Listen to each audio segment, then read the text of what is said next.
Hi, everybody. Welcome to our Facebook Live tonight. My name is Tanya Kubo, and I am a social media strategist and digital marketer who helps writers, speakers, and other entrepreneurs apply socially savvy strategies to their work so that they can amplify their message to the right people at the right time. And I am so excited about tonight. Because tonight is something that I like to call Asked and Answered. So it's a live Q&A.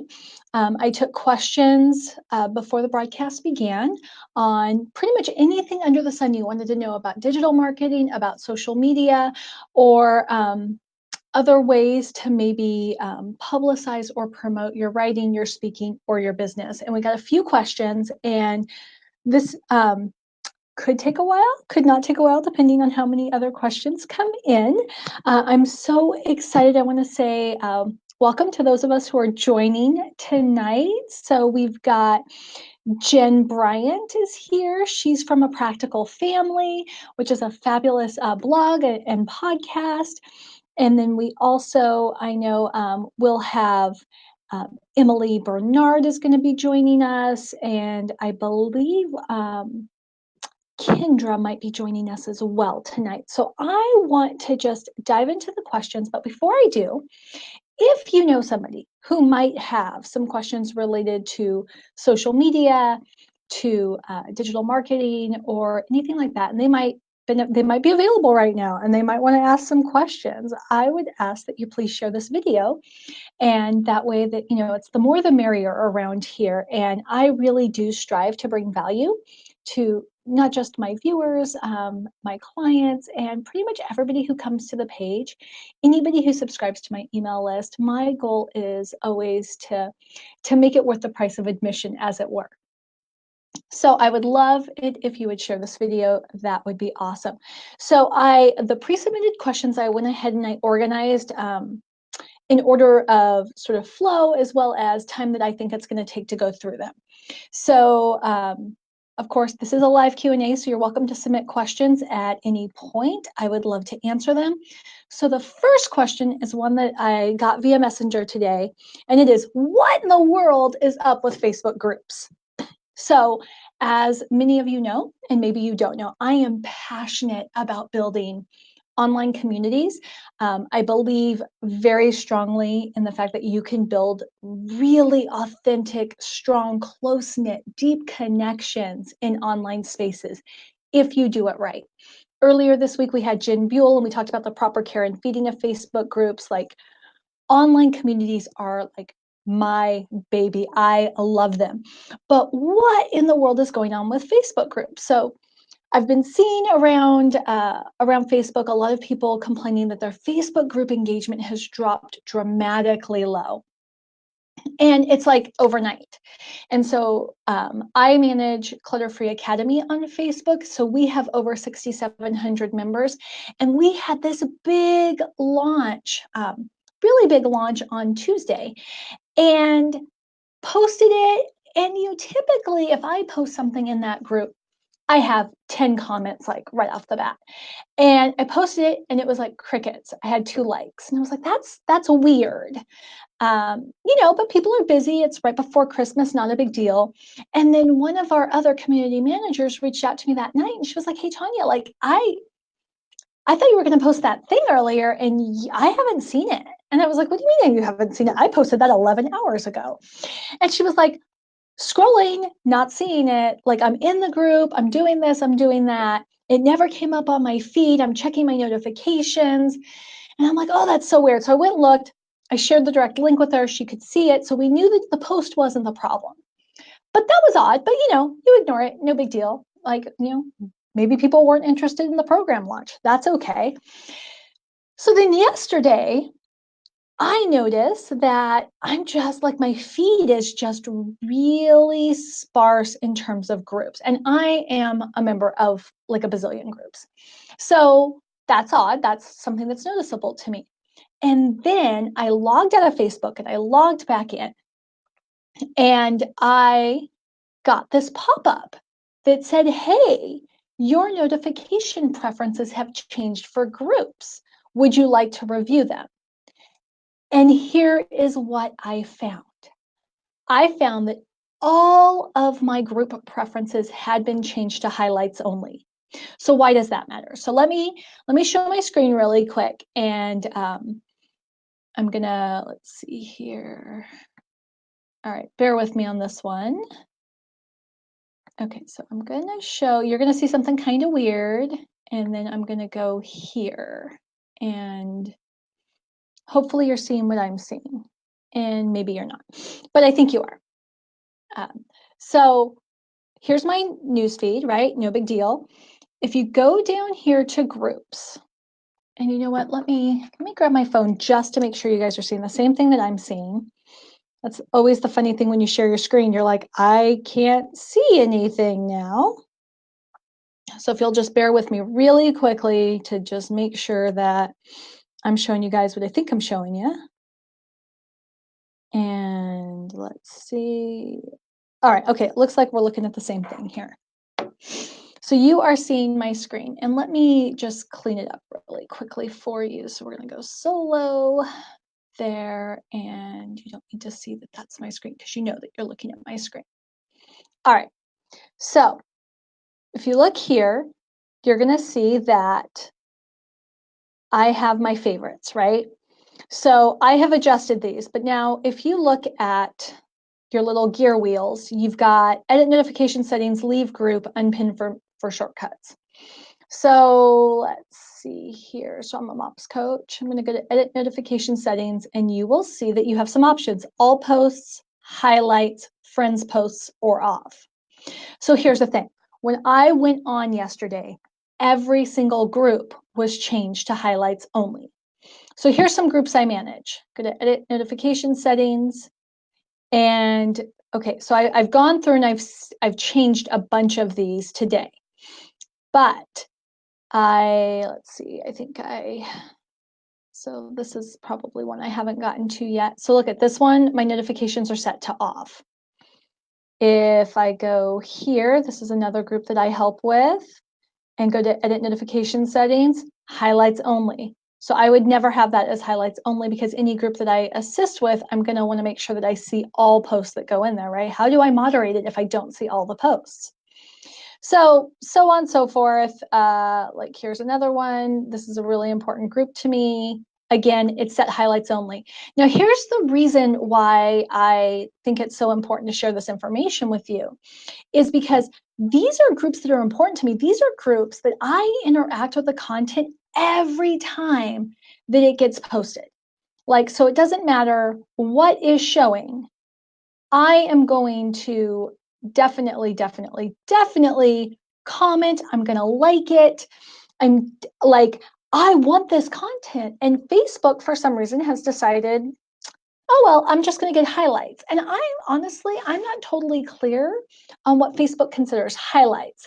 So that's what's up with Facebook groups. I woke up this morning and a few people were reaching out to me and they were like, what is going on with my group engagement? And that's what's going on. Is I think everybody's notifications have been switched to highlights only. So if you manage a Facebook group, it is worth your time, I think, to record a quick screen share video helping people navigate to their groups tab, show them how to check their notification settings, and it can be really easy. You guys can do it on Loom. Loom is a great tool for it.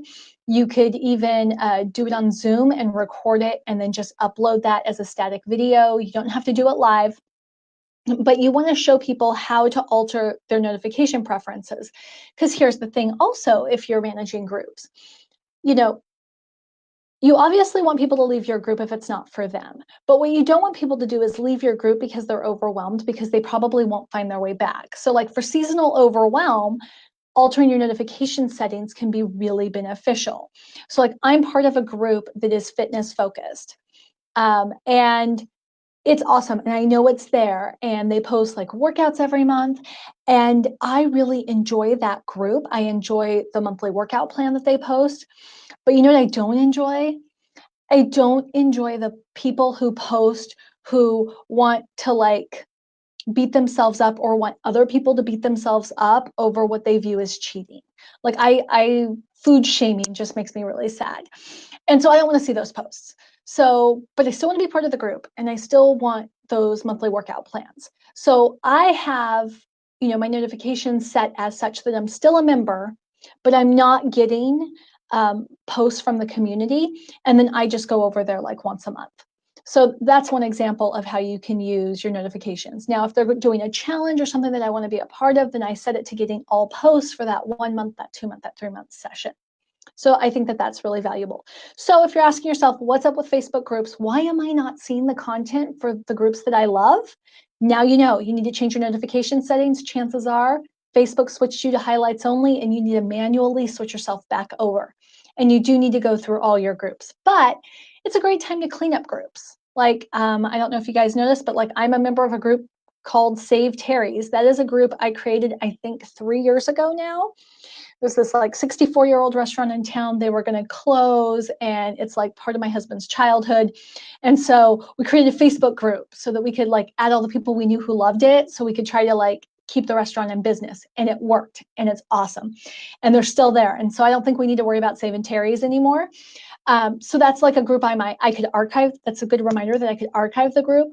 I might hand over admin privileges to like the new owners or to a family member, or maybe to somebody else who's really passionate about, about Terry's still.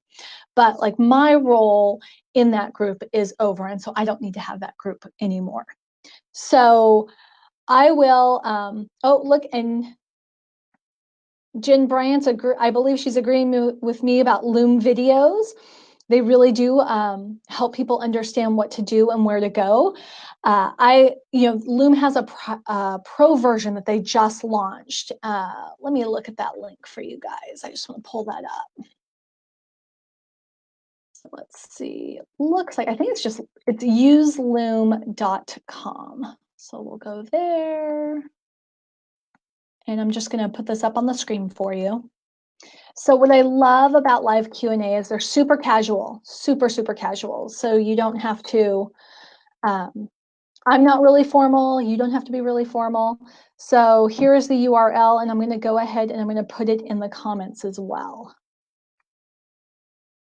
So there you go. You guys will have that. And so that'll be for your screen share videos. Great for instructional tutorials. And I love them. So now you guys know what's up with Facebook groups. What's up with Facebook groups is everybody's notification preferences have changed. And so you manually have to go back in and change them for yourself, for your groups. But you also, if you manage groups, need to give people that instruction so that they know how to change their notifications. Because if you're providing them with value, they want to see what you're posting. But if they're not seeing it, they don't know what they're missing, right? So the other question, the next question that came up was from Jen Bryant, and it was, what posts get the best engagement? So this is a great question, and there's the long answer and the short answer. So the short answer is hands down, video gets the best engagement no matter what channel you're on. The long answer is that the posts that get the best engagement depend on the channel you're using and your audience. So we know, like in the field, so if you're a social media strategist, a digital marketer, you know that video wins hands down across all channels. But you know that when it comes to Facebook, video is consumed like far and above beyond any other type of content. Now, further, you know that Facebook prioritizes Facebook Live. And that is true probably for every channel, right? Whatever you post using the native channel, whether that is Twitter, so you're using, you're doing Twitter Live, you're doing YouTube Live, you're doing Facebook Live, you're doing Insta Live. That is going to be prioritized above all other content on that channel because they want you using their tools. They want people on their channel as long as possible. So that is true on Facebook. But we also know that people love natively uploaded videos on Facebook. People love to watch video content on Facebook. So on Facebook, number one is your live video. Number two is video that you natively upload. So you've actually taken the time to upload that video file, the MP4, onto Facebook. You've captioned it, you've titled it, you've done your little tags, all that stuff. So that's number two. Number three is going to be your video links. Now, Facebook doesn't prioritize video links as much. It prioritizes any video content a little more over text content, but because those links will likely take somebody outside of Facebook, Facebook doesn't really like that. So just be aware of that. Whereas Twitter, whether you post your YouTube link, you're going to see it better. And you can actually, on a lot of YouTube links, you can watch it within Twitter, which is really nice. So that's kind of the longer answer, but I'm going to even go a little deeper because I sometimes I just don't know how to turn off the random knowledge. So interesting thing, if you're going to upload a pre-recorded video, shorter is better, right? Like under 3 minutes for the most part is what people like to see on a pre-recorded video. But for a live video on Facebook, 10 minutes or longer, because at that 10-minute mark, Facebook goes, hey, this person actually has something to say, and Facebook will also start promoting that video for you. So your live videos, you want to keep those over 10 minutes, 20 minutes is really good, but for your pre-recorded videos that you upload, you want to keep those shorter. So that's a little tip. So moving video aside, let's say you're like, I'm not a video person. Next would be your image posts. Image posts tend to outshine on both like reactions. So those are your likes, your loves, your angry faces, all of those, right? Your reactions, and also your comments. So all engagements total really get a lot of love on your image posts. Text only posts, there's a time and a place for them, but those are not going to be your most highly engaged posts. So you want to make sure you're always doing something visual. You're either doing an image or you're doing video. And a lot of times with your link post, right, it'll pull in an image preview to help your engagement. So that's what posts get the best engagement. I leaned a lot on Facebook, but on Instagram, it's attractive photos. Right? Image is everything, particularly lifestyle images. People are using a lot of flat lays right now. They're using a lot of flat lays because they look clean. It's easy to build a really nice aesthetic when you're looking at that like 9-image grid. But a year from now, we're probably going to be moving away from flat lays to something else. If you want to make sure you have that nice clean aesthetic, you can always add overlays to your images or filters so that everything kind of has the same basic cast to it. And of course, IG Live is getting really, really popular right now, and IG Stories.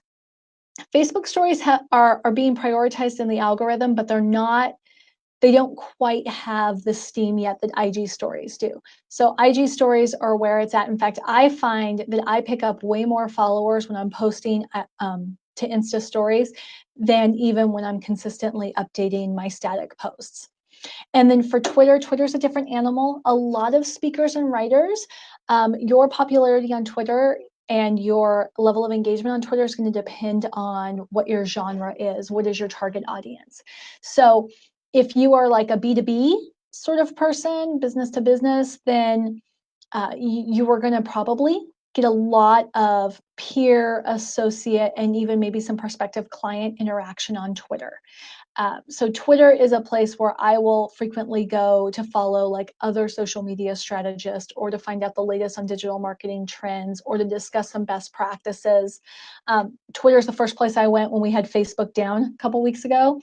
Because I'm like, okay, let me go to Twitter. What's everybody on Twitter saying about this? Because that's where I'm going to get the up-to-minute information. Twitter is really a great news channel. Another thing that people do on Twitter is a lot of like political, social justice content. So if that's your genre, definitely want to spend some time on Twitter. That content's going to do really well. And remember that Twitter, like Instagram, uses hashtags to categorize content. And so it's nice you don't have to follow a million accounts for something that somebody might post every now and then. You can follow a hashtag and just get posts that are related to that specific topic. So YouTube, also very interest-based. I'm seeing a lot of podcasts right now on YouTube. So, podcasts used to be audio only, and now you're seeing that people are posting their podcasts on YouTube and adding like a visual element to that. And that's getting a lot of engagement. And YouTube is a great search engine. So that works really well for amplification. In fact, I've been doing this series of Facebook Lives, and all of these are going to eventually end up on YouTube after I have had some time to clean them up. So now you know what posts get the most engagement. So I hope that answered your question, Jen. I know I gave you a lot of information now. So the next thing we're going to talk about is, what am I using to go live? And actually, let me just check really quickly if there's any other questions, because the what am I using to go live is going to be a little bit of a longer answer. Like I could get any longer than I just was, right? Let's see. I thought I had a question here. Oh, okay.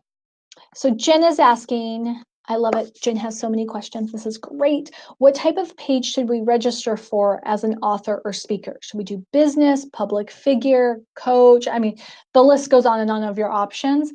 I suggest public figure. And public figure will, because once you hit certain thresholds, public figure as a page type opens you up to other options.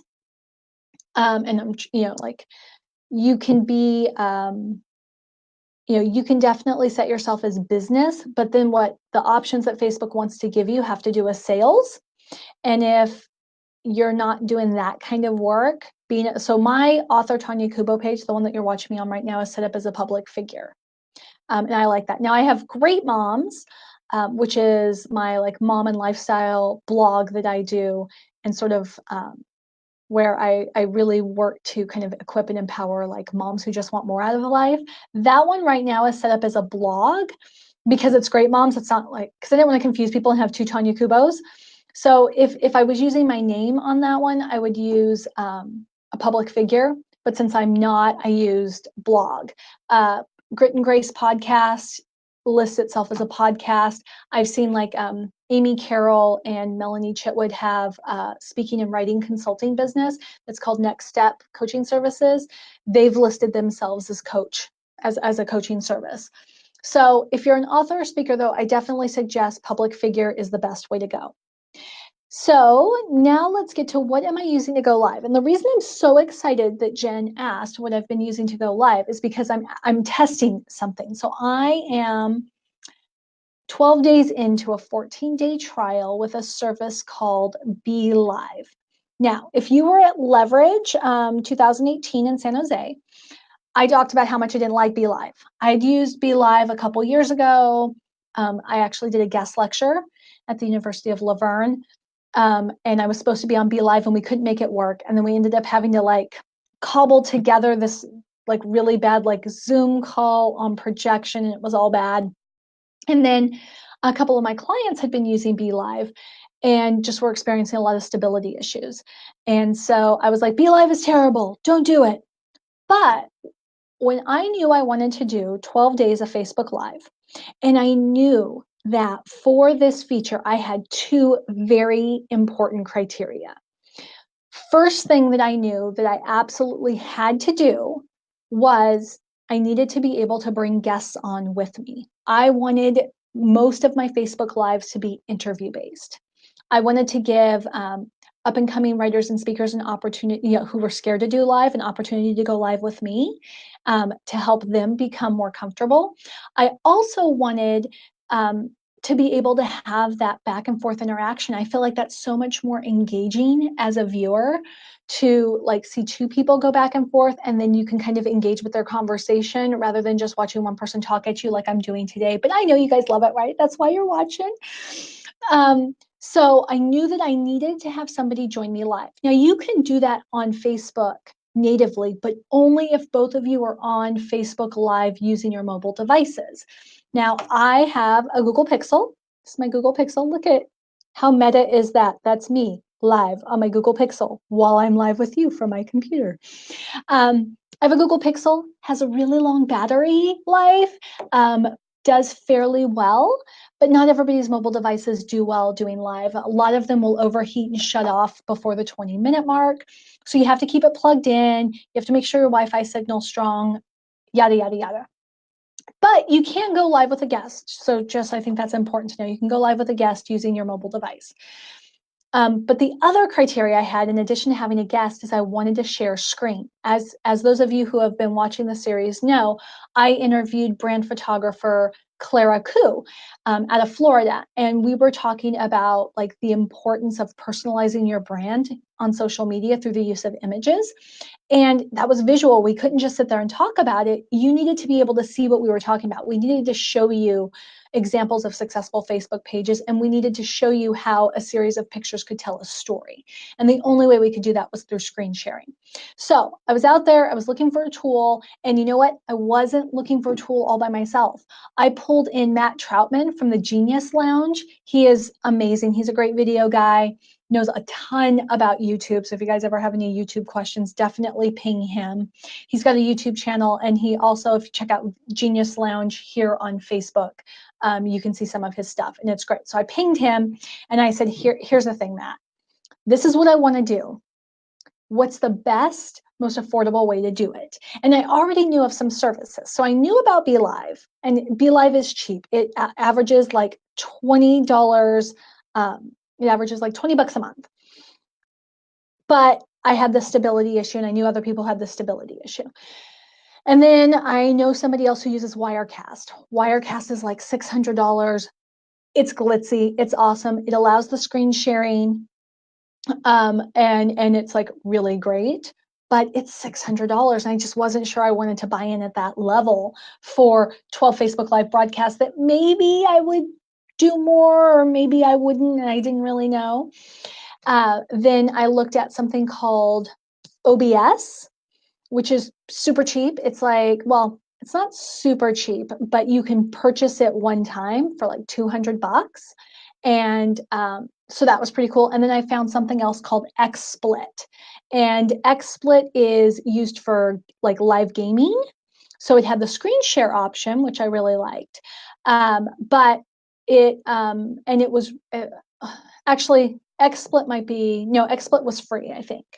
So anyway, so I'm going through them all, but then I'm like talking to tech support, and I'm like, hey, can I share screen? And some of them are like, well, you can share your screen, but you can't share sound. Others were saying, and in fact, almost all of them, because I was like, well, can I share screen and interview somebody at the same time? And OBS and XSplit were like, no, you can't. I mean, you could do that with Wirecast. It was pretty awesome, but you couldn't do that with XSplit or OBS. And they were much more technically advanced in terms of what you needed to do. So that led me back to BeLive. And BeLive uses, and let me pull the link here. It's like pretty easy. I'm going to put it here in the comments so you have it. I'm terrible at typing and talking at the same time. So the reason I went with BeLive predominantly was cost. They offered a 14-day free trial. So I thought, okay, well, I can test out and see how well it works. Is it glitchy? Also forced me to become an expert on it. And so what I love is it allows you to schedule your broadcast as you've seen. Now there's an upside and a downside to that. Upside is you schedule your broadcast. People can click that they're interested and they can get reminded. So you can schedule a broadcast up to a week in advance, set your time and everything. You can do, and I'm going to show you actually what the broadcast studio looks like in just a second. So you can schedule in advance, people can get reminded, and then if people select that reminder, that post that you posted, say a week ago that said, hey, I'm going to go live Tuesday at noon, the video starts playing there, so they don't have to follow a separate post. So that's really neat, and I really like that aspect of it. It lets me do the interview, as you've seen. It actually, this is called the talk show feature, which is what I'm using today, and it will allow me to bring up to 3 guests on camera with me, and then it will also let me share screen, and I can share photos. So that's a really neat feature, and it's one of those things where I knew I wanted to share screen, I knew I wanted to have 1 guest, but now I have greater options, and so I like that. You can also switch, you can add your little custom logo, which you see here at the upper right-hand corner for you, I guess. And then we also have this lower thirds, which look, they look nice, right? You've seen that I've been putting sort of just like topic titles. Now, I'll be honest, you see these floating triangles. I really do not like them. I feel like they're like, I don't know, they remind me of the Flintstones. They seem dated to me, but it's like $20 a month. There is a free option to be live. A free option gives you 2 20-minute broadcasts per week. I would definitely go with the $20 a month option, because the $20 a month option is what gives you the ability to do the talk show feature. So that's the talk show feature is the only way that you're able to share screen and interview people and share photos all in the same broadcast. So that's kind of just the brief primer on Be Live. I do want to share my screen really quick though and show you kind of what the broadcast studio looks like, because this is fun. So I am going to show this solo. And so this is what I'm looking at right here. So here you can see this is the little screen. So this is what I see. And this is kind of shows me what you guys see going live. And then this is what the studio looks like. So you see I can have an agenda.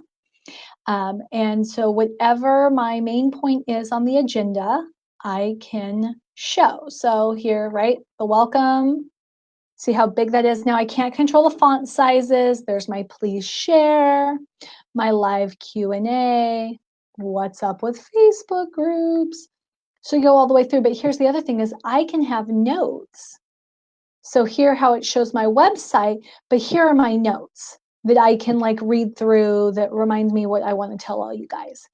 So that is the agenda feature is nice. You can also, because you're pre-scheduling, you can do your agenda ahead of time. I haven't figured out how to edit my agenda very well. Like you can delete title cards. You can also do a crawler, which I'm not a big fan of crawlers, but let's just pretend this is a crawler. And so you'll see. And I spell crawler even. There, flag crawler. And let's see. So if I say show crawler, it's just going to crawl on the bottom screen. And some people like that. So that's the agenda feature, which I do like. So you'll see here, I have a saved agenda for all 12 of the broadcasts I've done this week. So that's been pretty cool. So now we're going to take away the crawler because I don't know. I get motion sick, so they're just not my favorite. And let's go back here. So you see here, so this is the lobby section down here.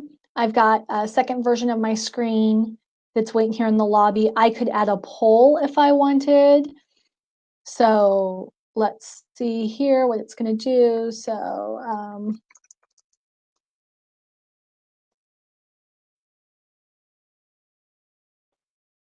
just going to make this really silly. What do you think of the Facebook Live so far? We'll go with love it, hate it, and we'll leave it there, right? So we'll start this live poll. Let's see what happens. I haven't used this before. The other thing that's kind of cool is, well, here, I have a live poll. I don't know what anybody sees, but we'll see that. Oh, hey, look, it's floating there. Okay, so here's where you can add your photos. Here's where you add a poll. Here's where you share your desktop screen. I'm sharing my screen here. And what you do is you hit this little arrow here, it pops it up into here, and this is where you can toggle back and forth. So right now I have the share screen as solo. Here's the split screen. And then we can also show, so I can close this. And so say I just wanted to show my name, right? And I'm gonna hide that. And so here's where I can just write things on the fly. And then let's pretend I had a guest, or this should help. So I can do this, this, this, or this. So that's kind of fun. And let's go back to that. And then if I go solo, then you're just seeing my screen again. So that's just a really quick primer. Oh, and the other thing is you can do a little chat, a little private chat with you and your guests if you want right here. So if you want to talk about something about the broadcast. I really like the ability to let my guest go solo or just show my screen, because if I want to drink some water or I want to like go like this, or if I have a bad headache, I want to clean my glasses, you guys aren't seeing that, and we can just keep the broadcast going. Not that I do that. So then if I want to stop sharing my screen, I'm just going to click this down arrow and everybody goes. Oh, wait, there's more. Let me go back to sharing my screen, back to showing this solo. You can also, if I wanted to play a video, I could play the music by unmuting this. I wanted to show you down here, so I can see how many live viewers I have, how many reactions I've gotten, and then all the live comments. There is about, I would say it's like a 1 minute delay, but this is how I'm posting everybody's comments. And so here we've got Jen Bryant, and she said she saw Ecamm FB Live. That's a one-time fee for $79, and she's right. Ecamm was another service I looked into. Unfortunately, Ecamm is Mac only, and I don't have Mac. I'm like strictly a PC girl. My other issue with Ecamm, also with XSplit and with OBS, is that if you want to interview somebody and do your screen share, you actually have to use another service. So like my friends who use Ecamm, they use Skype to connect the voice call or the video call, and then they use they use Ecamm to broadcast it. And to me, the more things you're trying to connect to your Facebook Live, the more difficulty or potential for error and breakdown. And so I've seen like a lot of Ecamm and XSplit live broadcasts get wonky. You drop them and it just kind of goes crazy. And also with Skype, there's a little bit of unreliability. So let's talk about reliability, because that was something I said that I did not enjoy. So let me just take Jen's comment off. We've got, we'll get to your comment in a second, Diane. Diane Kim says, what's the difference between a Facebook group versus a page, and what is she supposed to be doing differently in each? Excellent question. So I'm going to take the shared screen off and just be hanging out with me here. And we're going to hide my name because you don't need to see my name. And put my agenda back up here so that we can, everybody knows that we're talking about what I'm using to go live with, which is BeLive TV. So reliability. Now, I have been a vocal critic of BeLive's reliability in the past. Now, here's what I've learned is if you want stability with BeLive, you need to be hardwired into your internet connection. Wi-Fi doesn't cut it. In fact, if you look at a couple of the interview Facebook Lives that I've done in the past, and you'll see that my guest is pixelated, a little bit blurry, their sound breaks up a little bit, it's because they were using a Wi-Fi connection. Now there is one, Kim Nowlan's broadcast, she was using her phone, and you can't even tell. I mean, she is crystal clear. She had great internet connectivity, but you can't always control that with Wi-Fi. So BeLive works best if you're hardwired into your internet. BeLive only works on Chrome. That's another key challenge that could be for you is, so BeLive only works on Chrome, and you need to have the most recent version of Chrome installed. So I'm looking for Chrome updates every week now that I'm using BeLive. It also helps if you clear your cache, will help with like some sound camera issues that you might have with BeLive. So like with anything, you have, if Facebook Live is going to be your thing, and if you want to do a lot of this, and especially if you want to invite interview guests, like I feel like you can't, I personally did not feel like I could afford for things to go wonky with my guests. You notice when I went live with Rebecca Arcarisi, we talked about how to build your business in the midst of chaos. Like I got lost totally. BeLive dropped me totally. But here's the great thing about BeLive, unlike going live on Facebook directly, is BeLive didn't drop the feed. So Rebecca was still live on there. I was just gone. And so she just kept talking, kept going. She says, Tanya's going to join us. You know, she'll get back here eventually. I popped back on live. I had no sound. I had to do a few things on my end, got back on there, but the feed stayed live. We didn't lose the broadcast. And I can't tell you how many times I've had experiences where Facebook has dropped me, and then I dropped the whole broadcast. I lost all my live viewers, and then I had to go back live and try to get everybody back. And a lot of people get frustrated when tech goes wonky. So that's all I have to say about BeLive. If you have other questions about BeLive, please put them in the comments. I would be happy to answer them. And I'd like to move to the next questions, which let me just scroll through and make sure I'm getting them all. Let's see here. We covered that. Talked about Loom already. So now it's Diane Kim is up. So what's the difference between a Facebook group versus a page, and what are you supposed to be doing differently in each? So the big thing is your Facebook page. One of my friends says, it's like, it's your sandbox, you control it. So Facebook pages are primarily broadcast. Now you'll notice on this page, I post daily, and I try to post in ways that are engaging. And so I try to engage people in conversation. I ask questions. I try to drive engagement, but really it is you communicating out. And your Facebook page is public. You can't make your Facebook page private. So anybody can see the content, anybody can post. And depending on your market, you may find that page visitors aren't comfortable being really open there, especially like Jen Buell.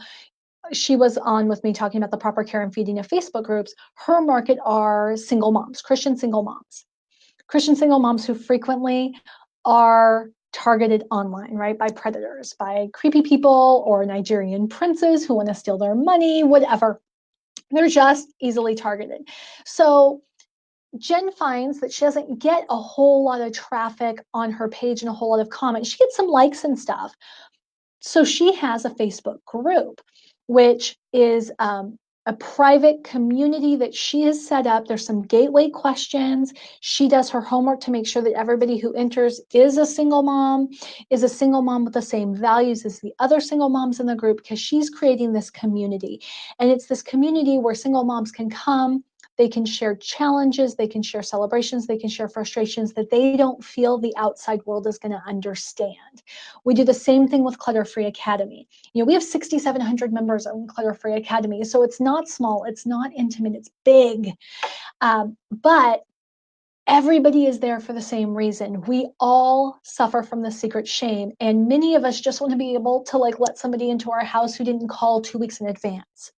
And so there's a level of comfort. And because we all know that we suffer from the same problem, people feel comfortable posting before and after pictures of their home. And we're talking people who have not let another person in their home in years will post a before picture of their bedroom, of their living room in that group for accountability, for support, for encouragement. And everybody, we have created a culture there where it is the kindest corner of the internet. Everybody's encouraging. There's nothing nasty. There's no trolling. We really protect the culture of that community. So that's the thing, is your Facebook page, you can't do a whole lot to protect the culture. I mean, you can block users if you want. You can say, this is my sandbox. I'm not going to let you throw cat poop in it. But the people who come are the people who come. Where Facebook groups, that's where you can really develop communities. So that's the big difference. Now, as far as what do you do with them? Well, I would tell you, your Facebook page, you post something every single day. And I believe that you should not overly automate your social media, because people can tell and people want to interact with real life people. But you can schedule a post a day and then just make sure you're always checking for comments and that you're interacting with anybody who chooses to engage with your page.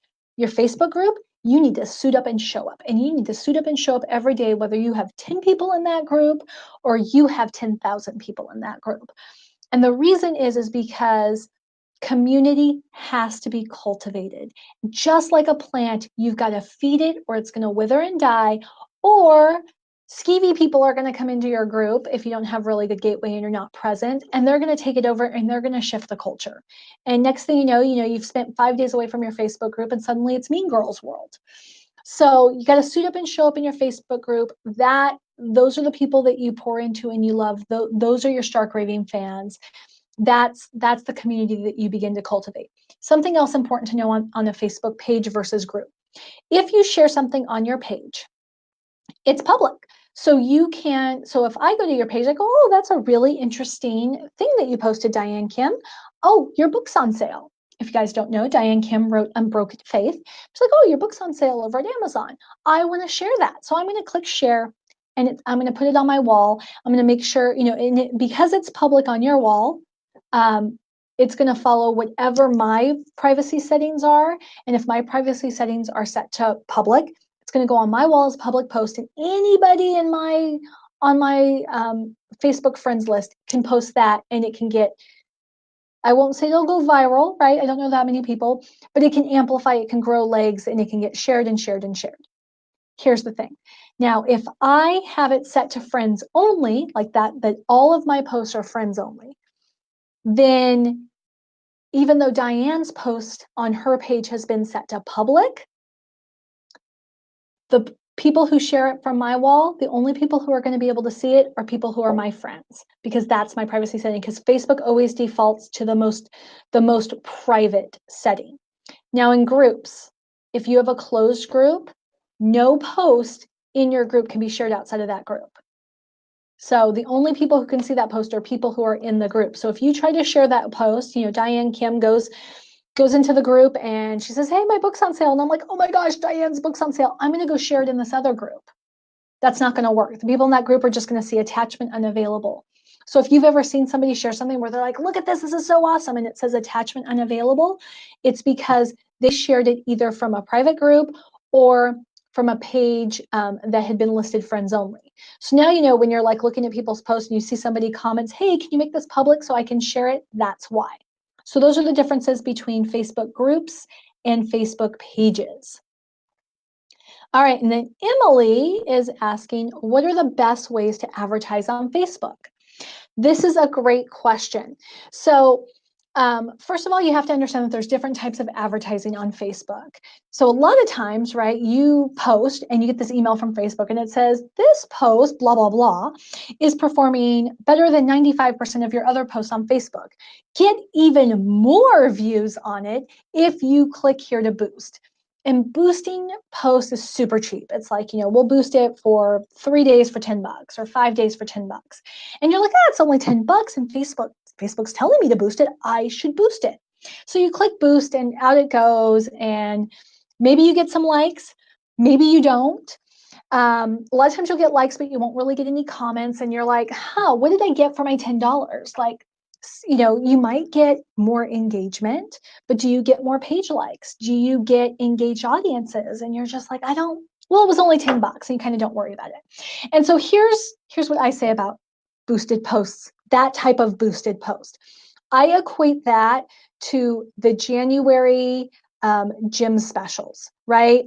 So it's like the most expensive gym in town offers free enrollment and you can sign up for like 75% off of your monthly price as long as you do like payroll deduction and you promise not to cancel for like 82 months or something. And everybody jumps on it because they're like, oh, the gym is like regularly $400 a month and now I can get it for like $100 a month. Or more realistically, right, the gym's like $64 a month, but they're offering you a $10 a month option. Here's the thing. The gym cannot keep the lights on if every single person who walks in that door is on their $10 a month plan and everybody who's paying them $10 a month actually shows up to the gym. They offer the $10 a month plan or the $20 a month plan because they know that you're not going to stick with your New Year's resolution. And so they can get 100 people to join for $10 a month. They can add a quick $1,000 a month to their income, and probably 900 of those people by February 1 will no longer be coming to the gym. But they'll still be getting that $1,000 a month for the rest of the year, right? So that's how I view boosting posts. It's $10. Facebook's happy to get $10, but you're not going to get much return on that investment, and you're probably not going to be coming back consistently. So if you are going to do Facebook advertising, you need to really make sure, first of all, that you have your goal and that you target your advertising. So for instance, for me, right? So on this page here that you're at, I'm Tanya Kubo, I help writers, I help speakers, and I help entrepreneurs amplify their messages like on social media, right? We use socially savvy strategies. I work with some people on funnels and digital marketing and stuff, but let's just break it down to its simplest, right? Is I help with social media strategies specific to writers, to speakers, and to entrepreneurs. So does it do me any good to pay for Facebook to show my posts to people who don't fit in those 3 categories? No, it doesn't.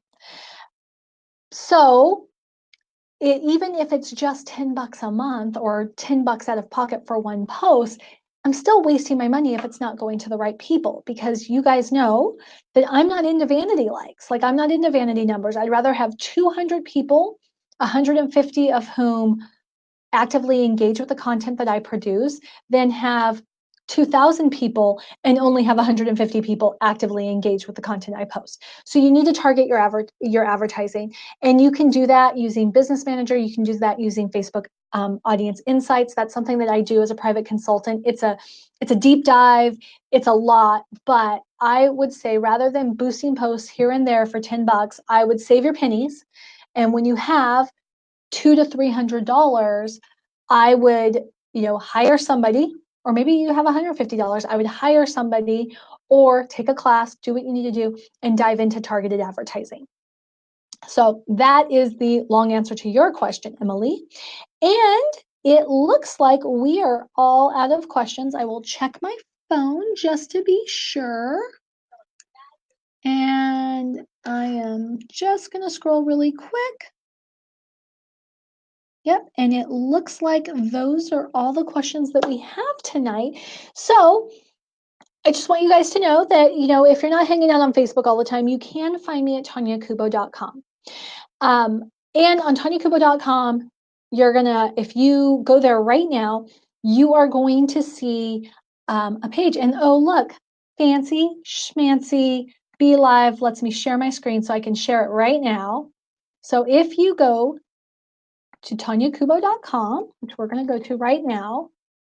Right now, this is going to be changing, but right now, you're going to see my logo, so you know it's TanyaKubo.com. And you're going to see social media success doesn't have to be overwhelming. Watch my free video for instant Facebook results. You just need to know where to start. And so I have this free video that I'm offering to email subscribers.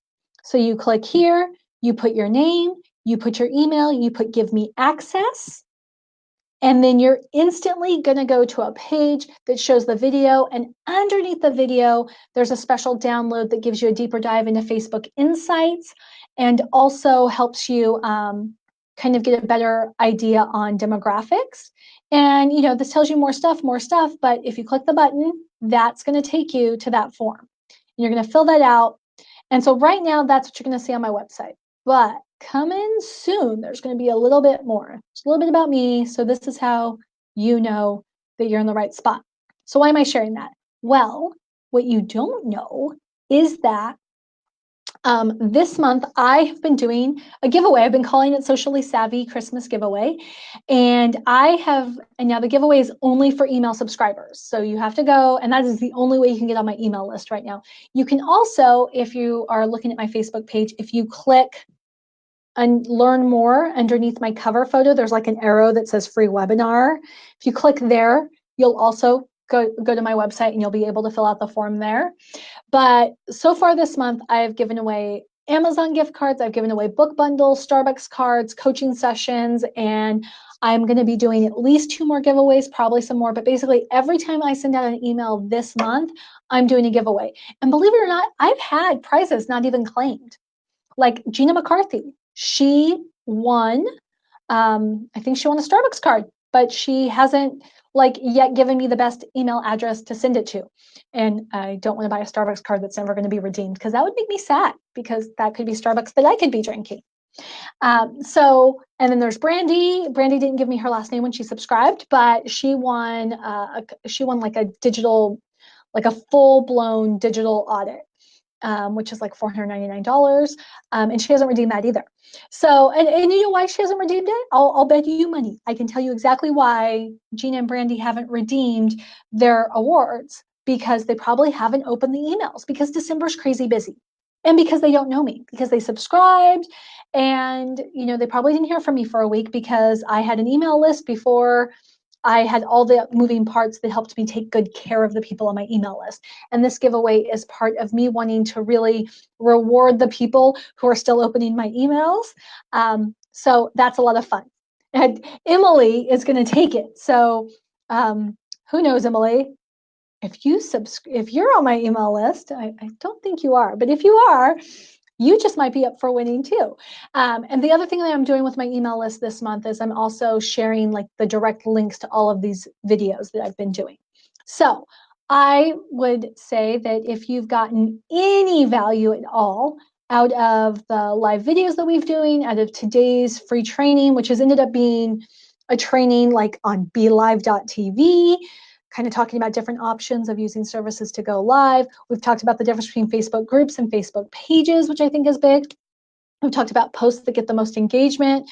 We've talked about the crazy that's going on with Facebook groups and the notification changes. If you know anybody who you think could benefit from this information, please share this. Share this with them. You can share it with them in Messenger. You can, even just if you click the dots to the right of the post, you can copy a link, or you can click on the date and get the permalink. Share it that way. But I just want you guys all to know that I appreciate you so much. So we've got 2 more lives as part of Facebook, our 12 days of Facebook Live, and that's going to be it for this year. I'll be coming back in 2019 with some plans. I'm going to share more of those later. So I did want to quickly tell you guys what our lives are going to be about this. Well, I will schedule them and you will see the topics. But I know one is going to be about how do you build your business when you're working full time? So how do you juggle the side hustle and the main hustle? Because we earlier this week, Lori Young came on and she talked about taking the plunge, quitting your day job. But what if you don't want to quit your day job? What if you're perfectly happy with your day job and you just want a side hustle? We're going to talk about that, and we're going to talk about how to juggle the two. And then I don't know what else we're going to talk about, but we're going to figure it out. If you have any ideas, pop them in the comments. I would love to hear them. So I hope to see you guys around here on the page. Please feel free to comment. I'll be coming back through and answering your questions as we go. I so appreciate all of you. Have a fabulous day.